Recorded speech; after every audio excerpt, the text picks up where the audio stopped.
uh, Indian land was taken by China between 1958 and 1962.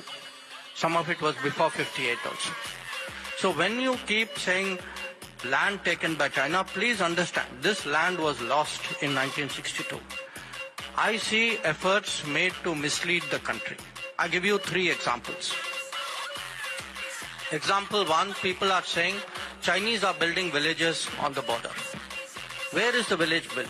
It is built in a place called Longju, which the Chinese attacked and occupied in 1959. There's a statement of Nehru. So if you look at the Google map, please look at that village and triangulate it with what Nehru said to the parliament in 1959.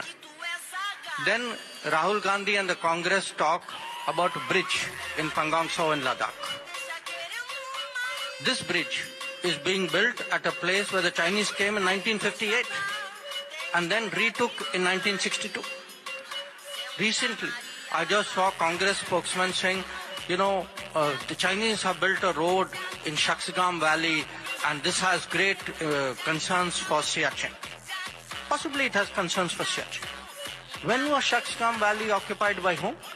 Shaksgam Valley was allowed by Nehru to be part of Pakistan-occupied Kashmir, and Pakistanis handed it over to China in 1963. So the Congress party is holding Modi responsible for Nehru's actions in 1949 and for Bhutto's actions in 1963. But apparently they have no culpability.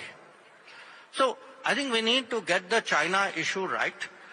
Yes, there is a challenge from China. Yes, China has violated agreements and sent large number of troops to the border. But I think country should take pride in the fact, despite the COVID, we counter-deployed, we have sent troops in record numbers to the border.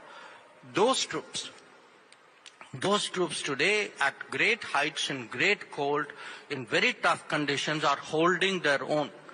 Country should be supporting the military. Country should not be running down the military. So, when I hear a Rahul Gandhi say, "Hamare jawanon ki pitai hui in Yangtze, in Arunachal Pradesh," when actually we push back the Chinese. So you talk of pitai of your jawans. You have Revant Reddy questioning Balakot mein pata nahi hua, nahi hua. This running down your people, your system, your forces. This is a very, very sad thing. And I think a lot of the country is very unhappy about it. Maybe stronger words than that.